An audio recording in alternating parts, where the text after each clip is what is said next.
So in this class, I've created my own way to design texting interventions that work, the Martin 5 poll, based on everything I've learned in this behavior design class. Using it, I applied it to the problem of college student procrastination and saw retention rates of greater than 70% throughout all 4 of the pilots I ran during this class. Tonight, I'll explain the process I used and hopefully give you ideas on how you can run texting pilots in your own companies. So the problem I tackled in this class is that college students create their own stress by cramming for exams, rather than internalizing the material over the quarter. Using group SMS, I reduced this problem by having students review their classmates' succinct insights of a lecture 3 times on the same day of the class. I'll give a quick overview of my pilots. Each day I only sent the users 3 texts asking them to do very simple things. The first text was sent right after their lecture, asking them to think of an interesting insight from class and to send it to me in 5 words. Who doesn't have time to text in 5 words? In my latest iteration of the project, I had a 93% response rate with 14 users over 5 days on this step of the project. So the second step was a second text later in the afternoon asking them to read their classmates' 5 words and to vote for the best one by texting back a single number. So who doesn't have time to read the text and respond with 1 character? For this step, I had a 73% response rate in my latest trial. So at the end of the day, I texted them the winner and didn't ask them to do anything else, so all they had to do was read, and that was it. So the Martin 5 poll technique for creating texting intervention relies on 3 tenets of behavior design. First is keep it simple. Second, make it social. Third, and the most important 9 words of behavior design is put hot triggers in the paths of motivated people. So the first major part of the Martin 5 poll is to keep it simple. So make sure that whatever you're asking the user to do is simple. Why? Well, because people are lazy. So unless people are motivated by one of the 6 core motivators that BJ has pinpointed in his behavior grid, which is hope, fear, or pleasure, pain, or social acceptance or rejection, they won't want to do whatever behavior you're trying to make them to do unless you keep it simple. So the best design is the design that doesn't have to make the user think. Keeping with that, the most effective persuasion doesn't feel like persuasion. So in my projects, I made sure to keep every part of the user experience simple. The only 2 times I asked the users for a response was when I asked them for their insight only in 5 words, and then to vote for their favorite insight with just 1 character. So the second major component of the Martin poll is to make it social. Your users will want to interact with other people or to see how people are interacting with the program. So in my program, I made it a competition to have the best 5 words in the class.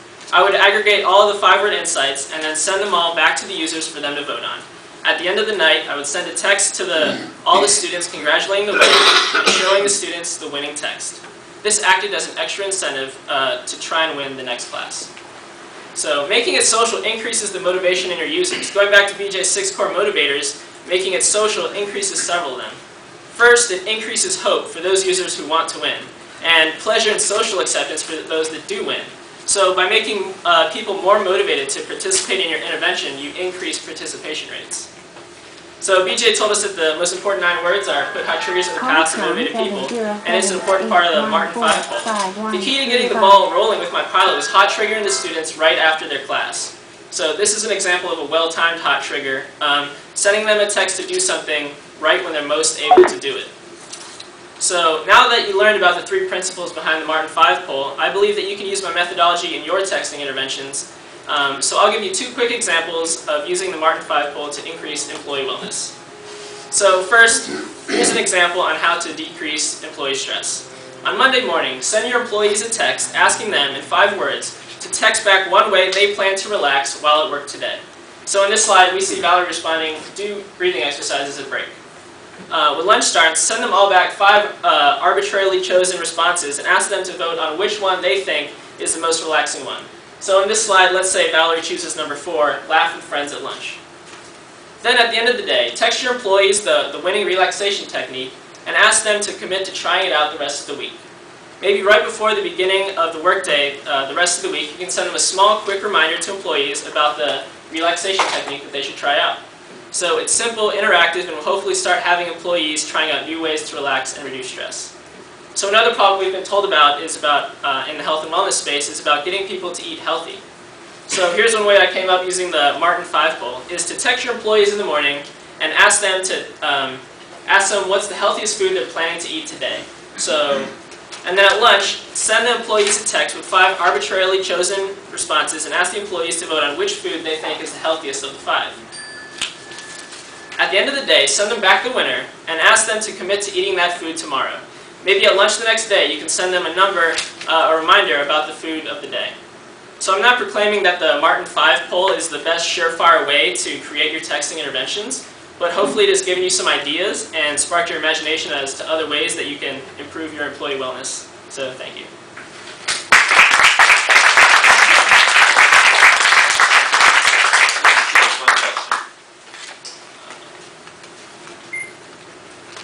Any questions? In the back? Is there any reason you didn't include the weekend? So just thinking they'd only be interested Monday through Friday, or?